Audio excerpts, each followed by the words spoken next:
Good morning, Clinton scholars, and to those who may be listening, our staff, students, supporters of Clinton. We're so glad that you took time to join us today for our special Beacon Forum, which features our special women because it is Women's Month. And we are going to be having what we call glass ceiling conversations, celebrating the success of African American women who have achieved success in their chosen field of study and continue to break the glass ceiling. I'm excited and proud to be moderating. I can't wait for you all to meet these four dynamic women and hear their stories of success. And for our students, we're hoping that you'll be able to take away some wonderful words of wisdom. So, without further ado, I'm going to introduce our star-studded panel this morning. And first off, we have Miss Leslie Carr. Currently, Leslie serves as the Vice President, Excess and Specialty Casualty for the Southeast region for Chubb Limited, the world's largest publicly traded property and casualty insurance company. She joined Chubb in 2008 and is responsible for direct management of Chubb's monoline commercial, umbrella, and general liability books of business while providing general direction and oversight for package umbrellas. Leslie is a graduate of Livingstone College, and in 2001, Atlantic Mutual transferred Leslie to their Atlanta office, where she became the region's first Black underwriter and was promoted to team leader. After the Atlantic Mutual closed in 2003, she diversified her career by accepting a VP casualty facultative reinsurance position with Swiss Re, where she again was the first Black woman hired in this capacity in Atlanta. Outside of Chubb, Leslie is a proud member of Delta Sigma Theta Incorporated of Cobb County. She's also a member of the Cobb County NAACP and Cobb County Democrats. In 2003 and 2004, Leslie was included in Who's Who in Black Atlanta for her catering business, Let's Eat Gourmet Catering Group. And I can speak from sheer experience, she can cook. We're trying to get her out of retirement and that and get her back in the cooking business. Leslie also is the founder and singer with a 6-woman gospel group called Chosen, and they also are outstanding, who has traveled on tours and opened for numerous national artists and recorded 4 CD projects. Again, welcome to Miss Leslie Carr. Next on our panel, we have Miss Tamika Smith-Jones. She joined the Department of Athletics at Kennesaw State on February 2021 as the Chief Operating Officer. Ms. Jones runs the internal day-to-day operations of the department and oversees strategic planning initiatives, departmental policies, game operations, budgets, scheduling, facilities, and capital projects. She also serves as the program's administrator for men's and women's basketball and is the department's DEI liaison. Ms. Jones made her way to Kennesaw State with over 20 years of experience in collegiate athletics, including his previous 5 years as the director of athletics at UC Riverside in California. She also has recent stops at University of Texas, San Antonio as the Senior Associate Athletics Director and Senior Women's Administrator at Clark Atlanta University as the Director of Athletics. During her time at USC Riverside, Jones oversaw the department's winningest academic year in Division I history, leading the Highlanders to their highest finish in the Big West Conference Commissioner Cup standings. In her inaugural year with the program, UC Riverside captured 2 Big West Conference championships and the program's first Division I national championship. In 2017, she was named the Women's Leader in College Sports, Division I Administrator of the Year. She was also recognized as one of the 100 most influential African American females in Los Angeles, and in Sports Illustrated and Empowered featured her in their Elite 100 Influential Black Women in Sports. So we want to say again, welcome to Miss Tamika Smith-Jones. We also have Reverend Kristen R. Berry. Reverend Berry is an alumnus of Johnson C. Smith University in Charlotte, North Carolina, where she received a bachelor's degree in communications. She also holds a Master's of Arts in Human Communication Studies from Howard University and a Master of Divinity from ITC in Atlanta. Reverend Berry serves as the Director of Dual Enrollment at Point University and Adjunct Religious Studies Instructor at Atlanta Metropolitan State College. Reverend Berry in 2005 started Berry Communications Consulting Services, which trains and assists clients with improving communication and speech skills while offering social media and graphic services. Reverend Berry is an ordained minister and has published articles regarding effective communication skills, preaching, and women in ministry. Reverend Berry recently published Say It Louder for the People in the Back. I love that title. Say It Louder for the People in the Back, a guide to help churches craft effective communication strategy, and is a member of Georgia Communication Association and, yes, a member of Delta Sigma Theta sorority. And I forgot to say that Miss Jones is also a member of Delta Sigma Theta sorority. So we are certainly representing this morning. We want to say welcome to Reverend Berry. Also, finally on our panel, we have Miss Rashida Graham Washington. Ms. Washington currently serves as the CEO of RGW Consulting, a boutique consulting practice that invites partners and clients to reimagine and generate wonder and curiosity around community and organizational development, economic development, and equity through coaching, training, consulting, and facilitation practices. Additionally, as the Chief Experience Officer of Live Cafe and Creative Space, which is a transformational experience cafe in Oak Park, Illinois, Ms. Williams emphasizes the significance of social enterprise as a key component to connecting and transforming communities. A board member of Community of Congregations and organizations committed to engaging diverse individuals in urban atmospheres around intentional living. Rashida is passionate about the obliteration of systemic challenges facing traditionally marginalized groups. Ms. Washington is integral to the mission of obliterating issues of injustice.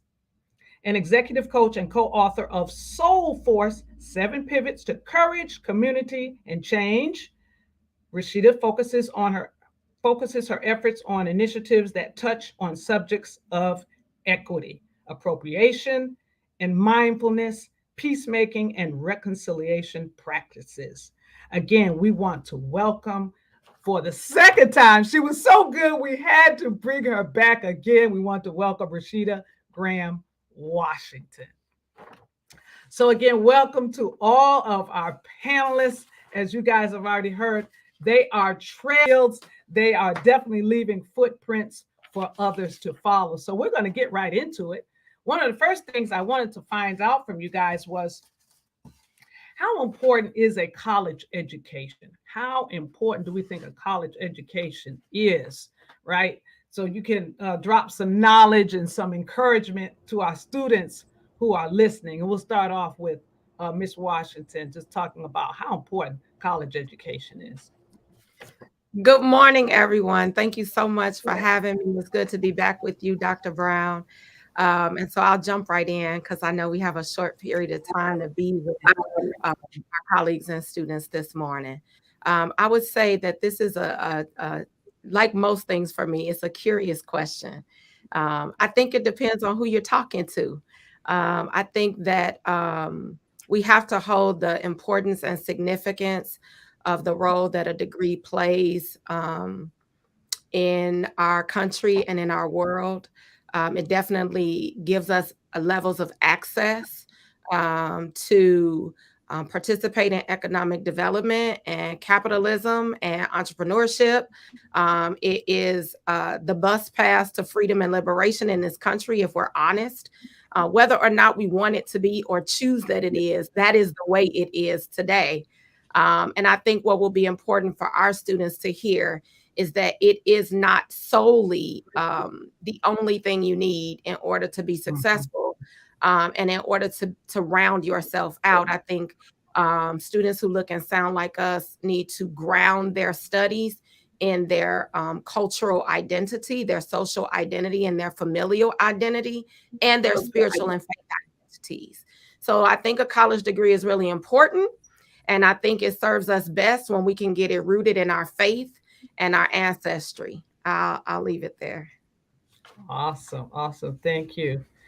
And Miss Jones, Mhm. yes, having worked in several institutions of higher learning, what about you? How important do you think it is? That was awesome and right up my alley. I would say that college education is very important. I have a college freshman now, my son at Clark Atlanta University, and I tell him that if he's going to stay in America, it's the American way. For all the things that she just laid out, I think that it provides a quality of life. I'm now trying to make sure he understands the quality of life he had in the house with his parents is different from the quality of life as a college student. But as he is earning his education, and I love how she put it, really needs to be grounded in your culture and social and spirituality. That's important to me. I'm a product of HBCU, and that's what I felt as a student on those campuses. And for those that are listening, I would also say that, just an example of my demonstration of what the college degree did for the trajectory of my life and for the wealth of my family. My first job was a graduate assistantship. Straight out of undergrad, I got a call from a coach that asked me to come and be a graduate assistant in basketball.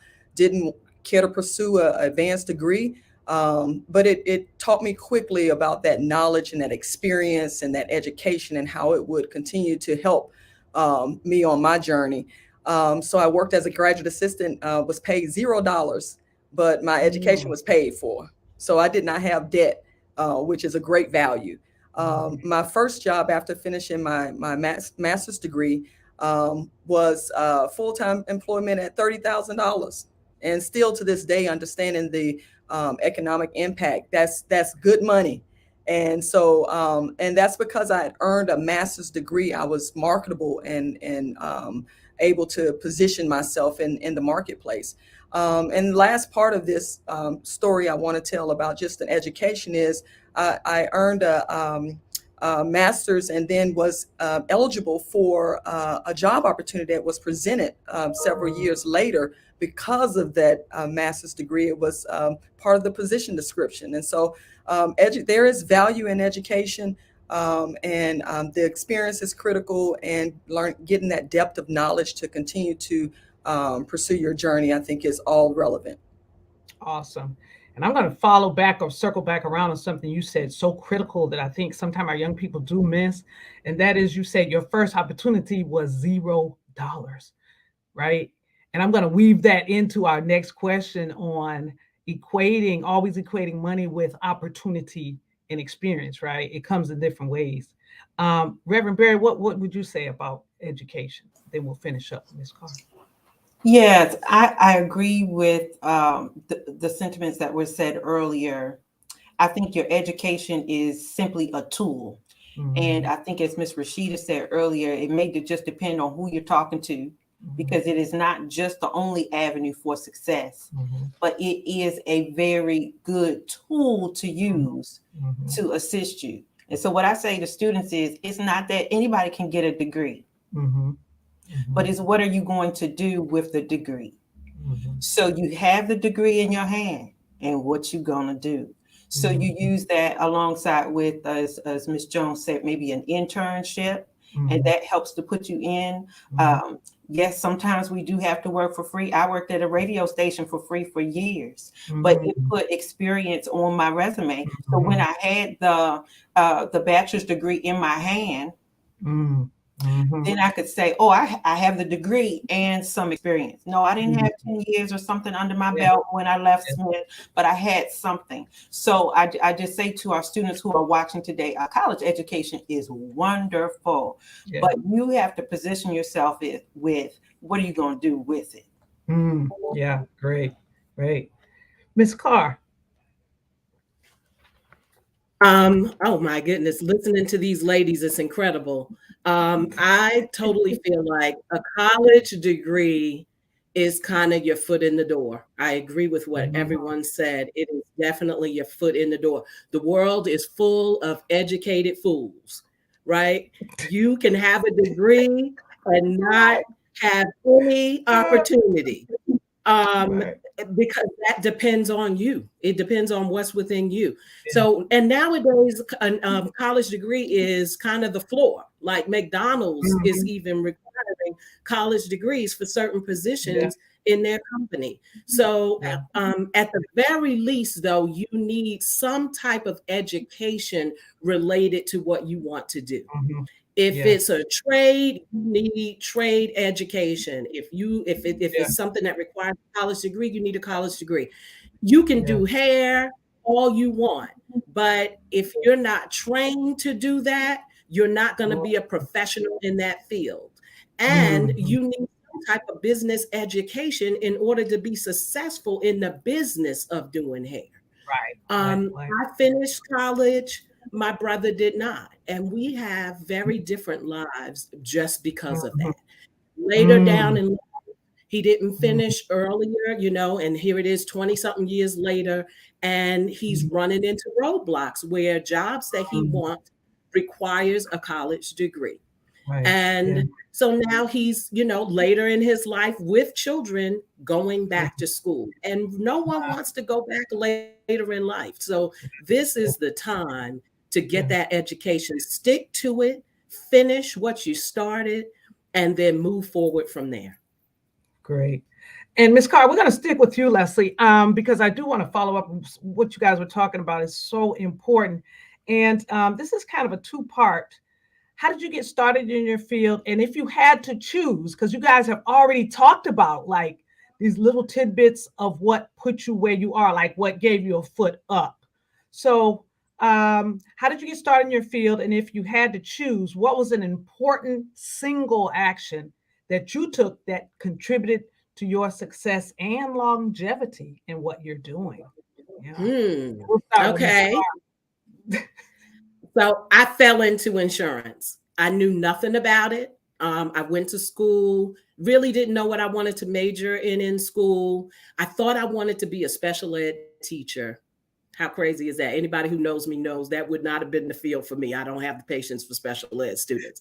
But they sent me, fortunately, my freshman year to a special ed school, went there and lost my mind. Ran back on campus, went to the office and changed my major to business. Finished school and came out, really didn't know what I wanted to do, but I ended up in a training program in banking. Loved the job.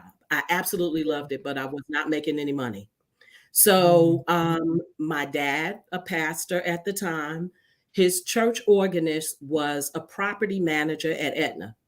And he said, we have a training program, want you to come over here and go in this training program to be an underwriter. I had no idea what an underwriter was. I thought he meant undertaker. I had no clue. Fell into this job, honestly hated it in the very beginning. I really did not like it. What I loved about banking, I had different interactions with customers every day, a different scenario.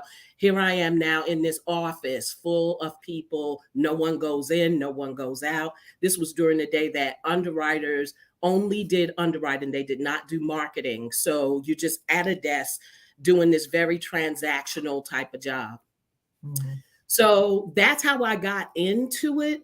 One thing that I want to stress, though, that's important in that whole transaction of how I got into it is that I was referred. And so, one thing I want to say is you need to be referable, right? This guy was not going to put his career on the line, his name on the line to bring in some slug that doesn't, care about their work, doesn't have a good work ethic, none of that. And even now, as I refer people in, I'm very selective about who I refer.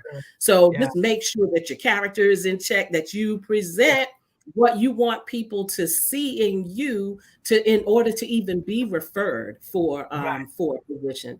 And to answer the last part of your question, like what contributed to the success, I stayed at that first job that I did not like for 7 years. And that was a mistake. I should not have done that. And one of the reasons that I stayed there is because I was on Long Island in New York. I had a 15-minute commute. I was being heavily recruited to come to companies in Manhattan. That meant an hour commute on the train. I didn't want to give up my sleep time. I didn't want to be inconvenienced in the morning. I was being lazy. And that was the worst thing I could have done, because once I got that job in Manhattan, I loved it. Was a completely different aspect of insurance. I found a role that I loved and spent 7 years in a role that I didn't like just because I was lazy.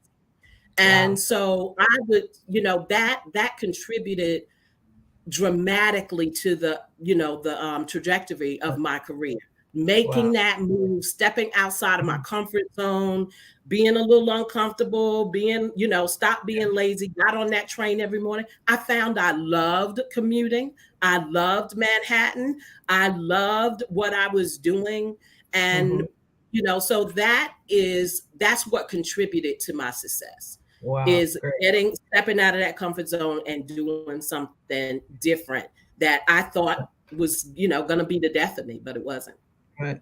So I hope everyone's listening, because I picked up two things. I'm an avid note taker, but what she was talking about when we were talking about what are these important actions that we're taking, and she's talking about being referred and stepping out of your comfort zone, right?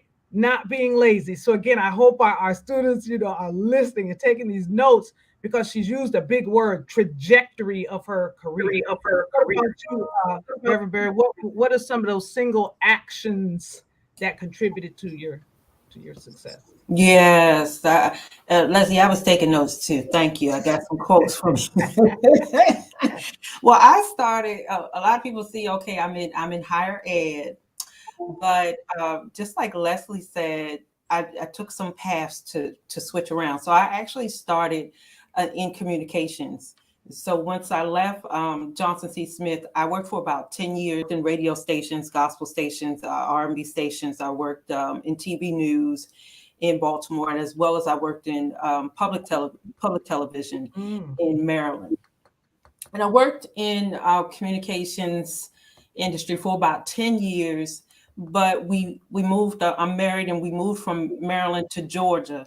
And I told my husband as we were moving, we had just one child at the time. I said, I don't know if I want to do this news industry thing anymore. It's just too cutthroat. Your days are not your own. Sometimes if something breaks off and you just don't get to go home. You have to stay. And I learned early on, I was, early in my marriage, I had a little girl, and I was like, this is not the life I want to live, sitting at a news station. So I made a change, and I told my husband, I said, I want to teach communications. I still love communications, but I want to do it a different way. And around 2005, 2006, as we were transitioning here, I moved into higher ed and teaching communications to college students, and I loved it. I had never taught a day in my life.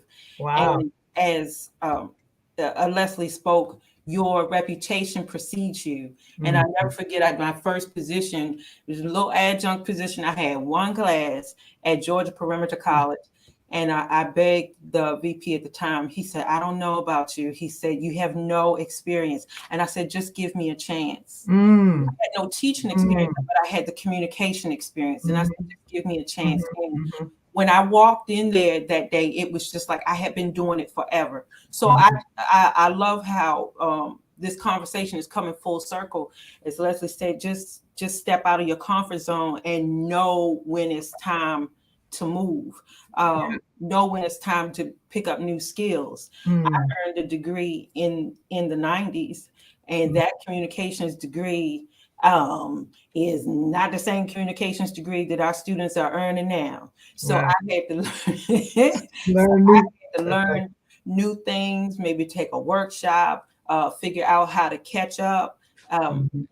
We were doing communications and editing. I'm gonna date myself by splicing things with. You told on yourself right there. Okay. Nobody even knows what splice What, gets you their know, baby us. what is a reel to reel? Y'all don't know.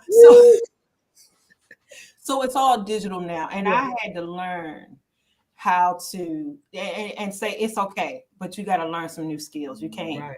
stay old. Great, great.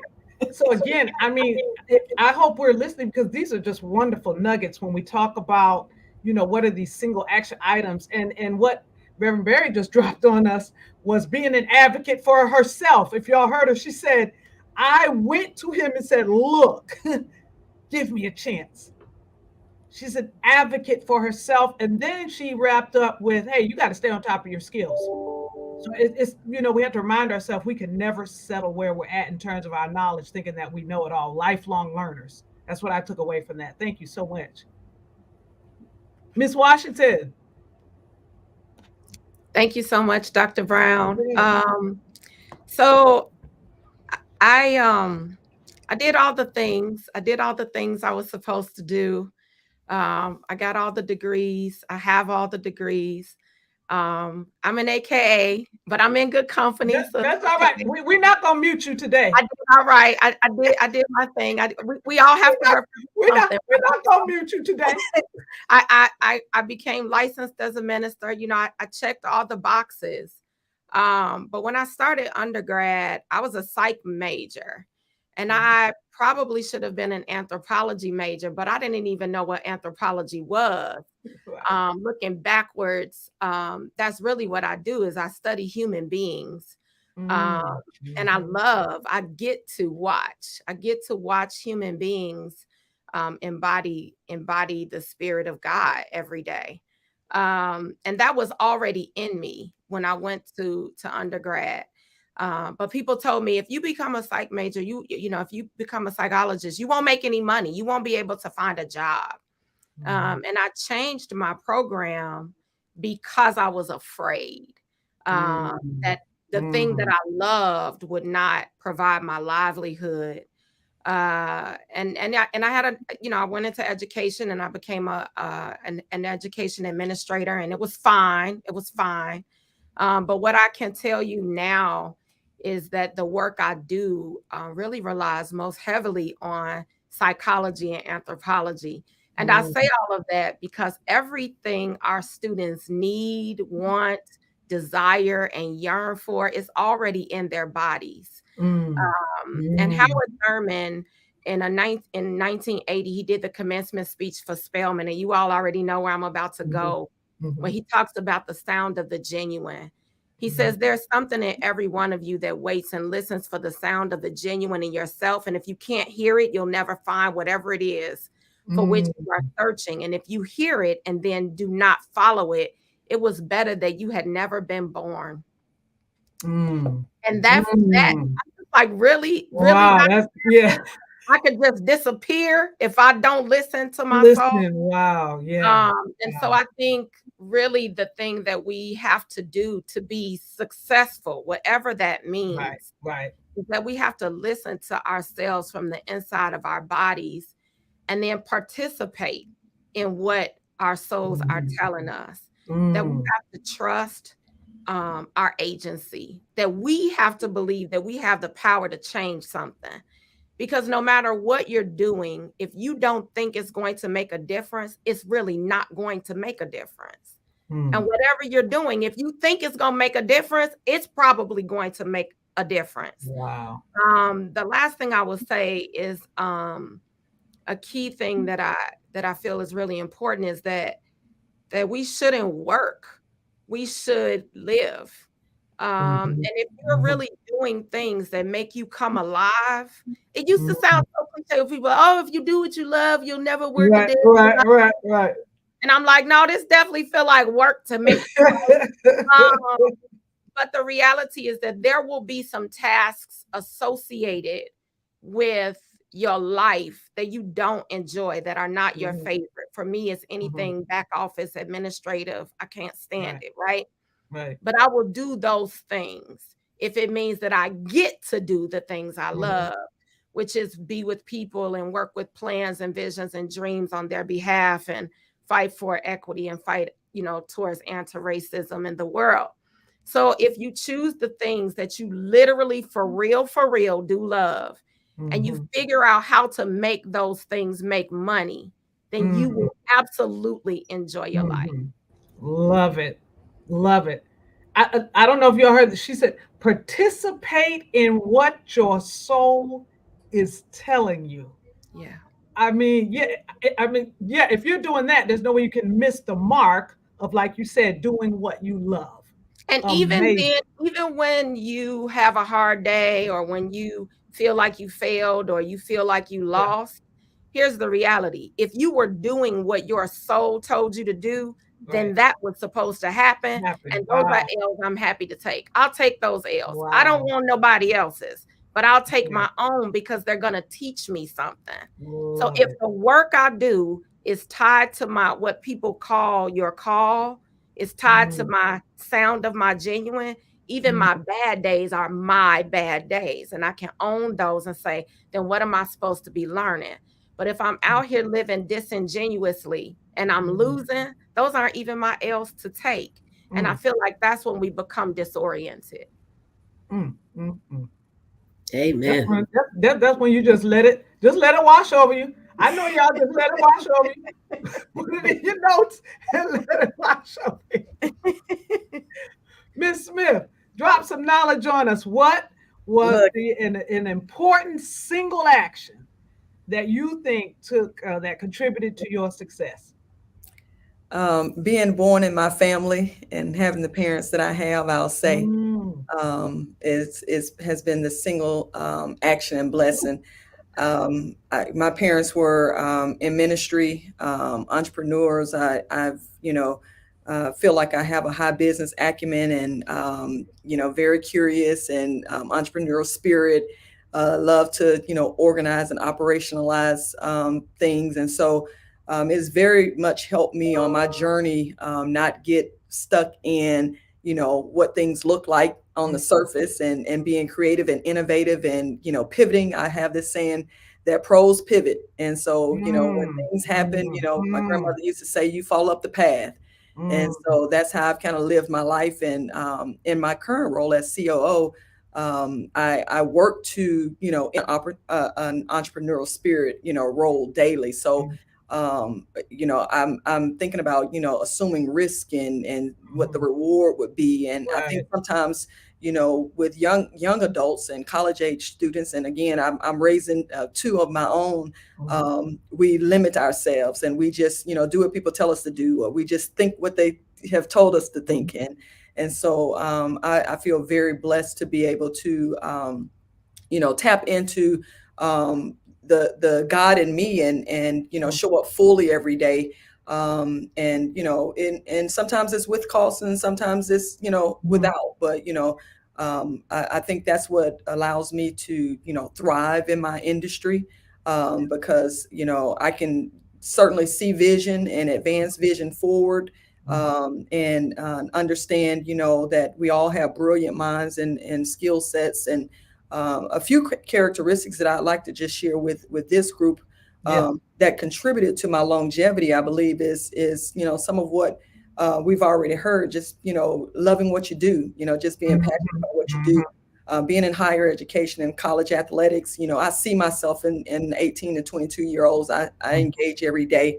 I see myself in them. And so my goal is to not talk to them about basketball and sports as much as I talk to them about what their goals are off the court, in life, and how I can help translate that for them, how I can help connect them to people that may be able to champion for them.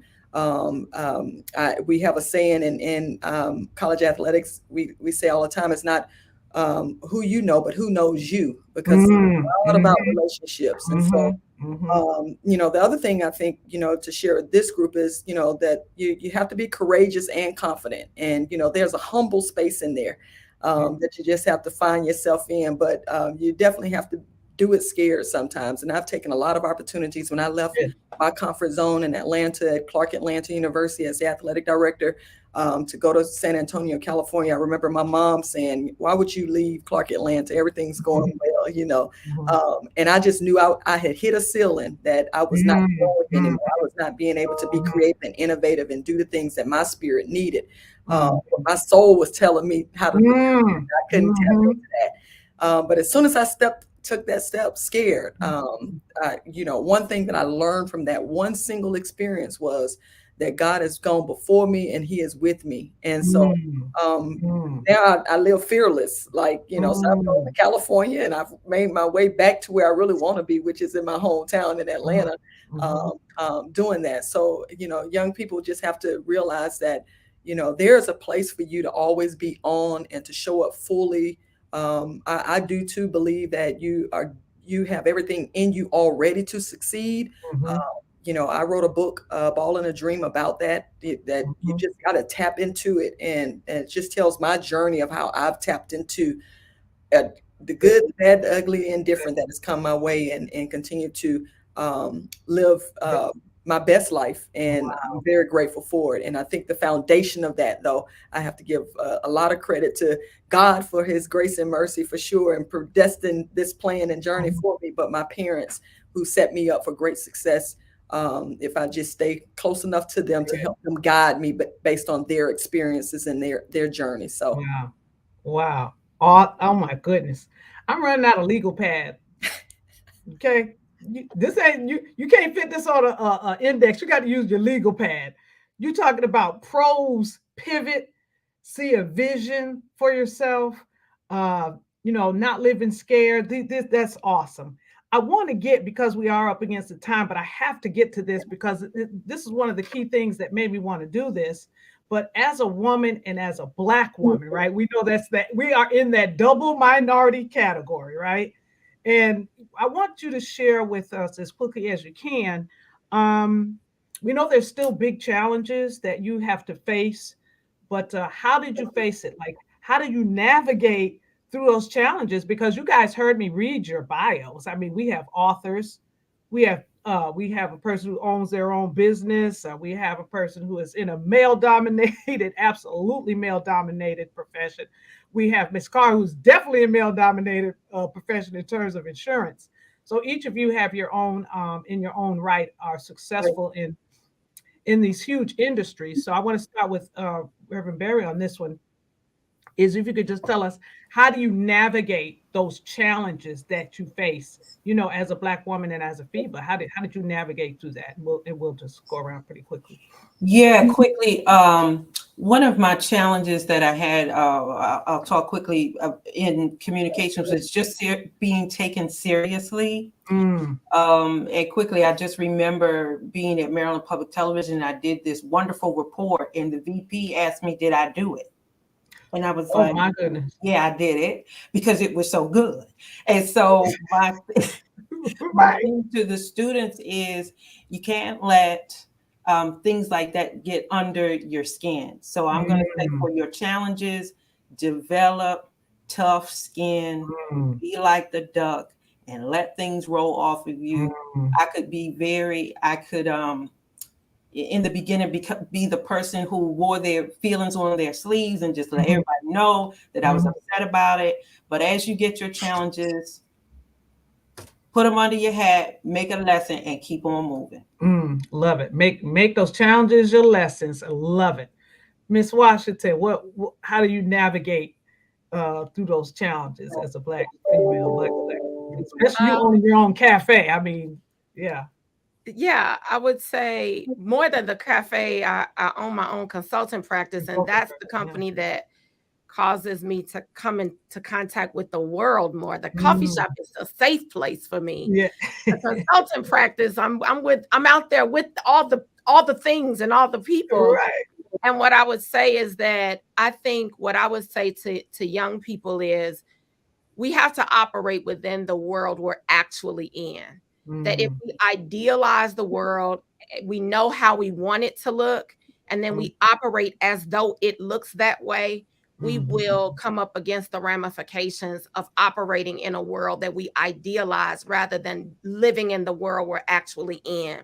And that doesn't mean that we kowtow to the world and its realities, but it does mean that we don't operate as though the barrier isn't there. Because I just keep smacking myself up against that wall if I don't recognize it.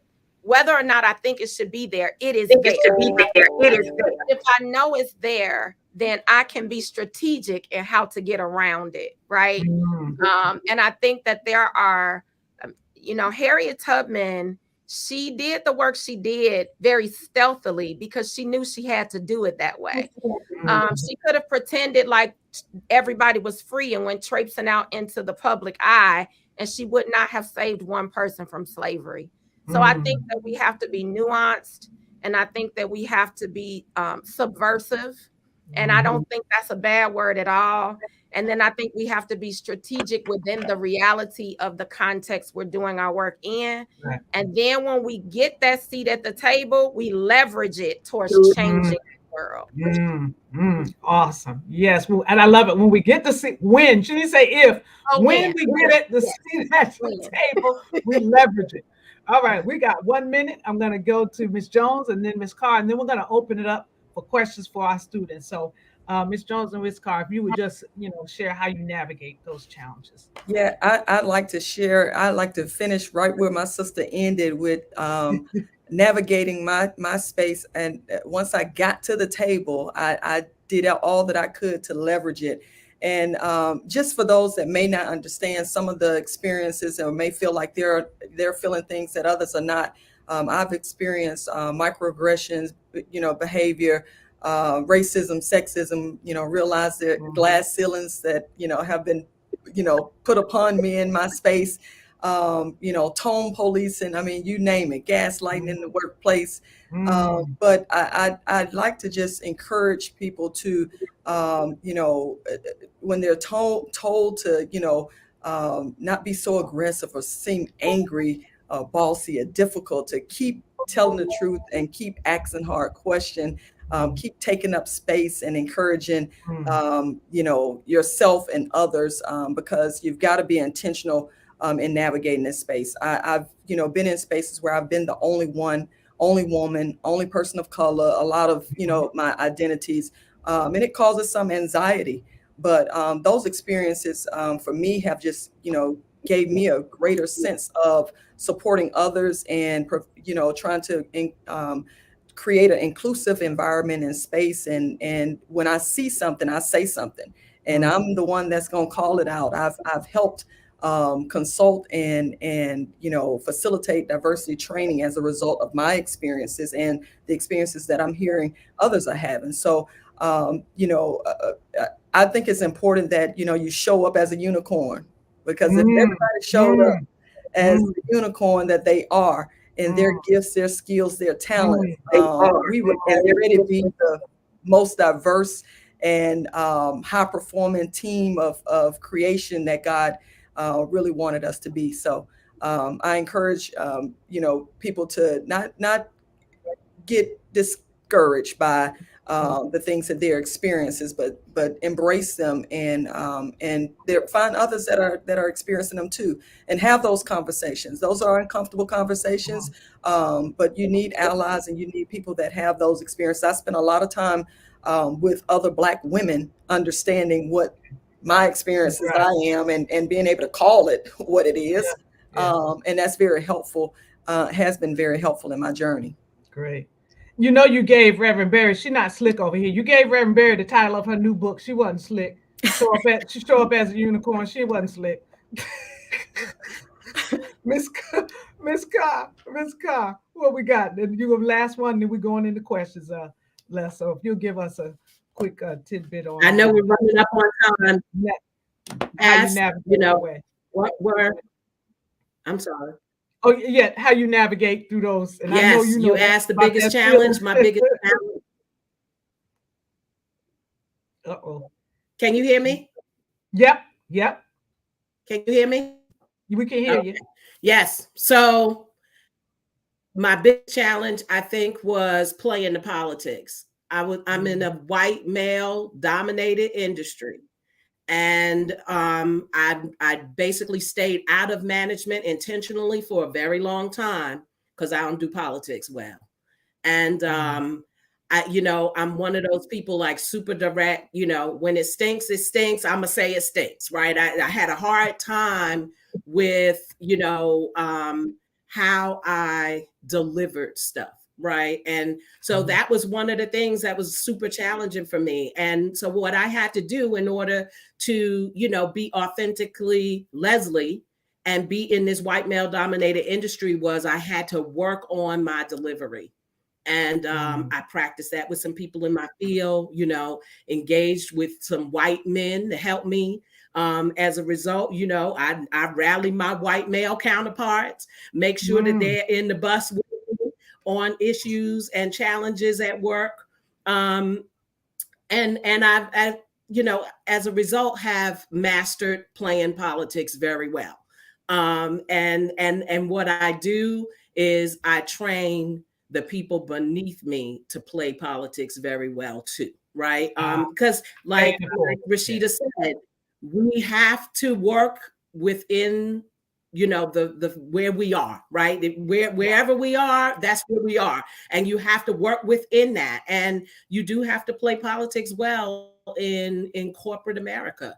Thank you. You used to have to assimilate.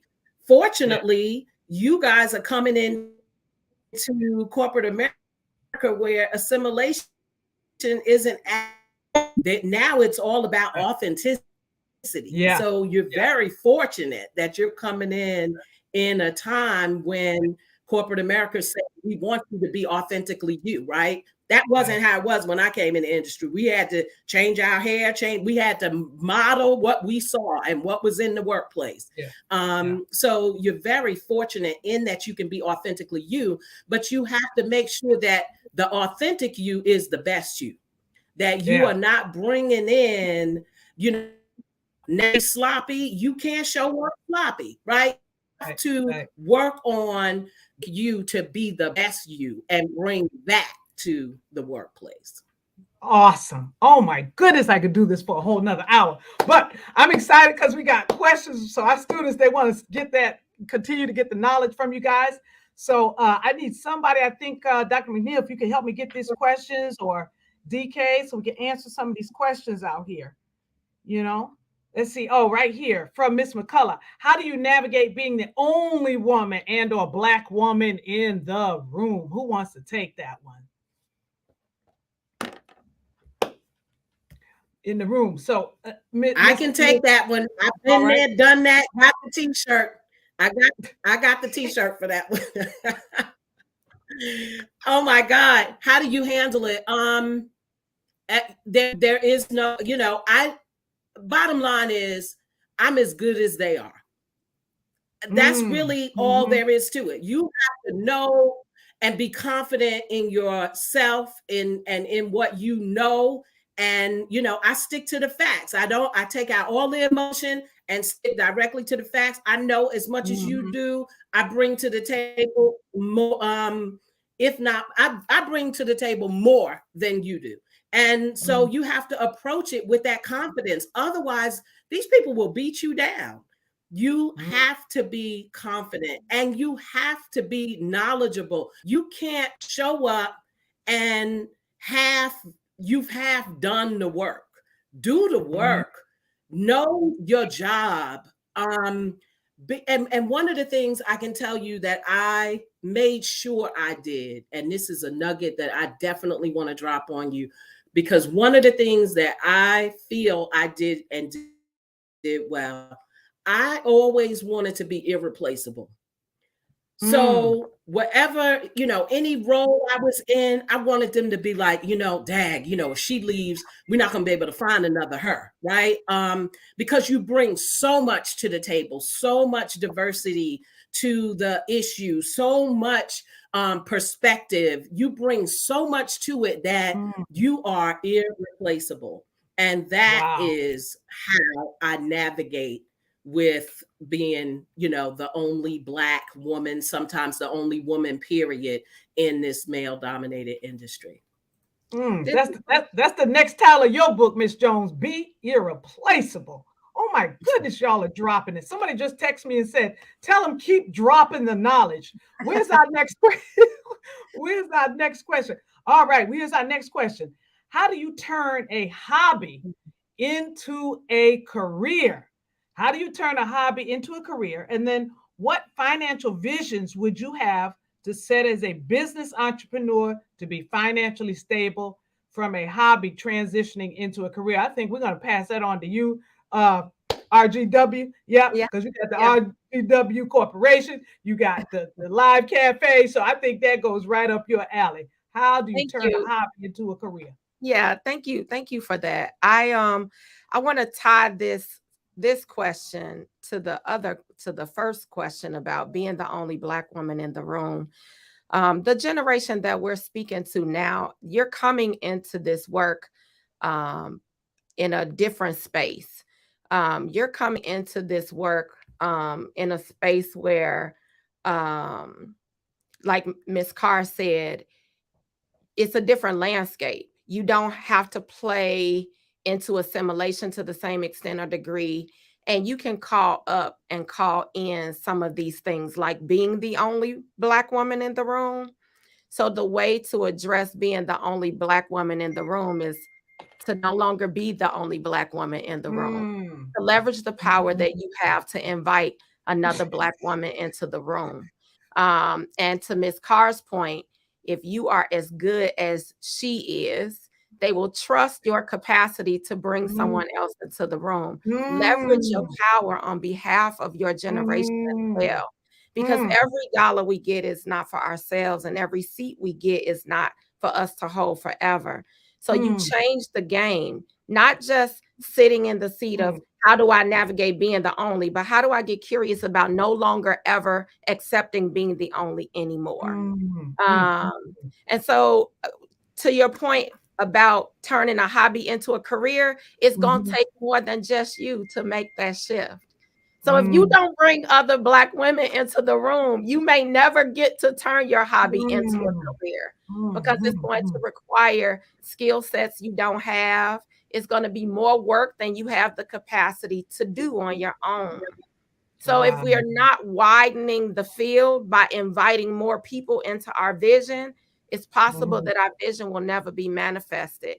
The last thing I'll say to this question is, what financial visions would you have to set as a business entrepreneur to be financially stable? Okay. So I've had this question come to me from younger people before, and we always think you just make more money. And sometimes I even think, well, I could just make more if I just make more money, right? But I think we also have to get curious about what we're spending our money on already. Where are we depositing our resources, and is it the most effective and impactful deposit? How do we get to the place where our money is making more money for us? And I think that we have to maintain a professional persona, and that's an investment in self, right? That's going to cost money. But I think we have to get curious about how much we need to invest in that look, in that image, and how much we can save to invest in other people and in other things. Because you won't turn your hobby into a career on your own. That will require other people as well. Wow. That question was actually for one of our students, Latasia White. That's one of our students. So again, our students are listening, guys. They are listening, and I know they're taking away some of this amazing information. I think also Reverend Berry, if you all listen to her story, turning her passion into her business of communications. And she responded back, I never thought of it that way. Invite more Black women in my vision. Yeah. So listen, one of the questions I had, because I'm going to milk all this time today until DK just literally pulls the plug on us. But you all, one of the things y'all all said was talking about growing beyond yourself, right? Including others who are not there yet. How important is it to align yourself with people who are, again, they're knowledgeable, they're successful? I always tell my niece and nephew all the time, pick your friends wisely. How important is it to your success, again, to pick those mentors wisely, the people who you surround yourself with? Anybody can jump in and take that one. Dr. Brown, I wanted to piggyback on that. That's a real good question. You may have heard the quote, and I did not originate it, where somebody said, if you're the smartest person in your group or in your circle, you're in the wrong circle, you need to move to another circle. And that circle might be good for a season. You gotta find yourself another circle where you are just gleaning on other sisters and brothers or whoever that has more knowledge than you. And so when I look around at my circle of friends, my line sisters, I'm just in awe of what they do. And it doesn't make you a little person. It just allows you an opportunity to glean from people. But as we talk quickly about role models, I would tell our students is that your role models, look, it is good to admire Oprah or somebody like that. Nothing wrong with them, not putting Oprah down, but I don't know Oprah personally. I can't call Oprah on the phone. I wish I could, right? That's right. So I say to our students, you have role models in your community, in your area. My mom was a role model for education. Her and her cousins were some of the first Blacks to integrate schools and colleges in Baltimore. Look in your churches. I remember a lady by Mrs. Cowan. She nurtured me or mentored me in public speaking.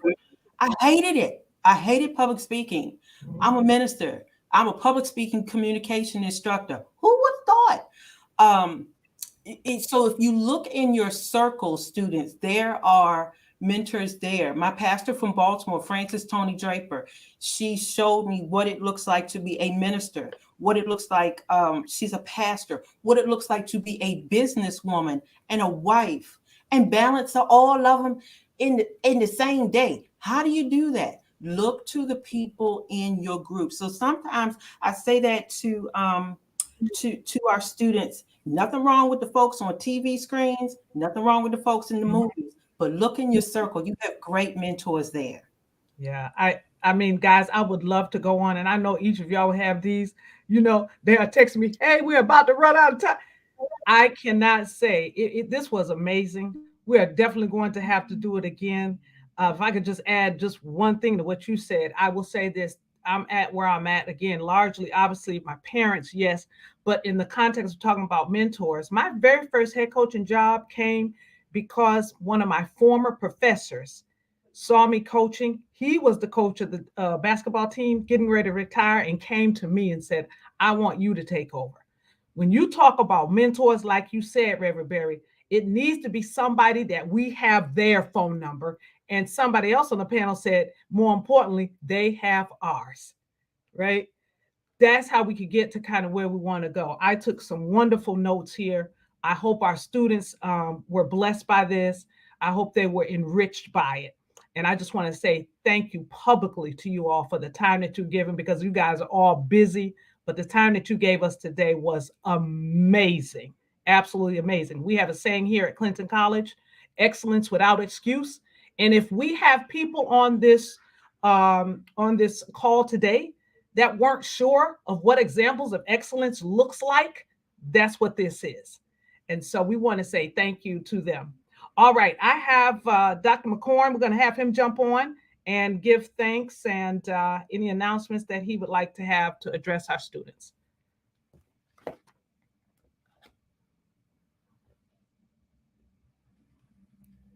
Okay, he's not. All right, he's not here. So we're going to say thank you to everybody and have a great day.